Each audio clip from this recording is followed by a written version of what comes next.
Okay, we're continuing with quotes from this book here, Holy Grail of Wisdom Quotes by me, Pete Rogers, alphabetical order. C. Wright Mills was an American sociologist from 1960 to 1962. His first quote, "Whatever sociology may be, it's the result of asking the question, what is the meaning of this? Often you get the best insights by considering extremes, by thinking the opposite of that which you might be directly concerned." So basically, yeah, and there's other guys who said too that, like the great pilot, Colonel John Boyd, extrapolate it out to an extreme, and a lot of times the validity of an idea, it becomes clear, it becomes obvious. So that's what you want to do. The other thing too is, like, when somebody's doing something to you and you don't like it, but you're not sure if you understand it, ask yourself, how would they feel if I did that to them? And a lot of times it becomes pretty obvious. Yeah, they're messing with you, okay? He says, you can never really understand an individual unless you understand the society, the historical time in which that person lives, and their personal troubles and social issues. And yeah, that's true. It's like a lot of people, they try to judge the state, judge the behavior of, like, the founding fathers of the United States. Well, if you lived in 1776, you'd have to behave in that context, okay? So yeah, and like Goethe had said that too. A man's achievements are his own personal glories, okay? A man's sins and faults most often are just a product of the time he lives in, okay? And that is all true.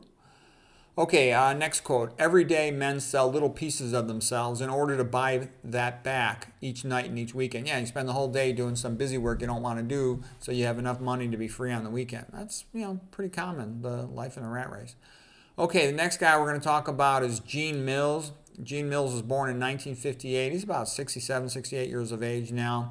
He was a great wrestler, two-time NCAA champ in college, four-time All-American. And his nickname was Mean Gene the Pinning Machine.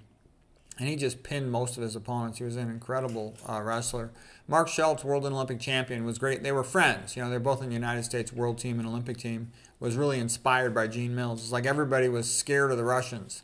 And he had to wrestle some defending Russian world champ, Shagayev. And he was, I'm going to kick the shit out of Shagayev. And he, like technically fought him. He just beat the crap out of the Russian world champion. It was pretty awesome. I went and watched him in the NCAA finals. And he won like 17-5. He was so dominant. It was rather incredible. Here's some things that he says. He was real good with the half Nelson, that he had his own version of the Gene Mills half Nelson. All right, let me see if I can get myself out of the way here. He says, God's gift to you is the talent he gives you. Your gift to God is what you do with it. This I say to be the best, be yourself and not like the rest. And he was actually, and I saw him, I went to some clinics where he was teaching. He was really funny. He was really nice. He was a great man, a heroic man. He's a great coach, great person. The Schultz brothers love the guy. Okay, next person we're going to talk about is John Milton, the author of Paradise Lost, the English man in the time of the Puritans from 1608 to 1674. And when I first tried to read Paradise Lost, and it was kind of difficult because he has a very Latinate type of syntax, which is like passive voice quite often. But I found the secret of how to read John Milton. If you want to read John Milton, Paradise Lost, read it in plain English. The author of this book is Joseph Lanzaro. Once I read it in the plain English version, I actually really liked it. It was very entertaining, kind of fun. I got through it really quick. So basically, he's got it in plain English. Then you go back and read the Milton. You're like, oh, now I get it. And sort of it tells the story of the fall, the fallen angel, of the devil, and what happened in the beginning of the world and all that. And it's actually rather entertaining. It was Darwin's, like, one of his favorite books. Here's a couple quotes by Milton. He was kind of a powerful guy. As he went blind, mentally, intellectually, he's powerful. He's like the most educated man in all of England during his day. Okay, and he said, the superior man acquaints himself with many sayings of antiquity and many deeds of the past in order to strengthen his character thereby. Yeah, why do you think I'm doing this quote book? It develops your brain to know the best things that have ever been said. Helps you to be a better speaker. Okay, and also it's good for kids to know about the heroic deeds of their ancestors. It motivates them to think that they too could do something good and heroic. It's like every Roman kid knew about how Mucius had stood up to, Lars Porsena, the king of the Etruscans, about how Horatius had defended the bridge.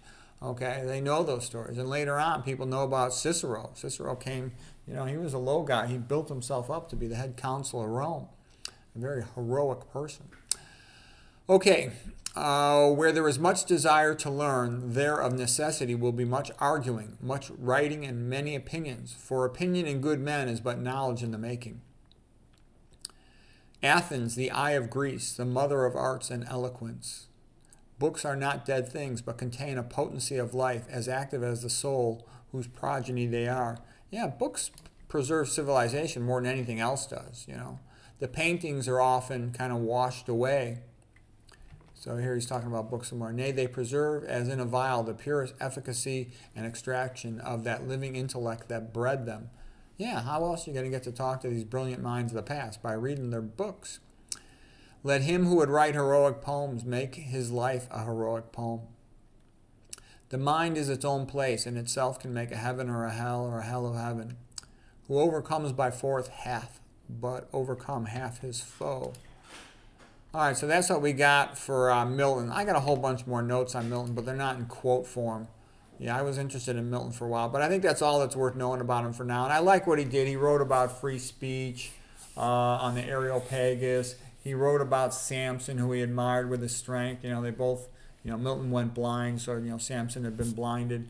But anyways, that's what I got to say on that. I hope you found that helpful.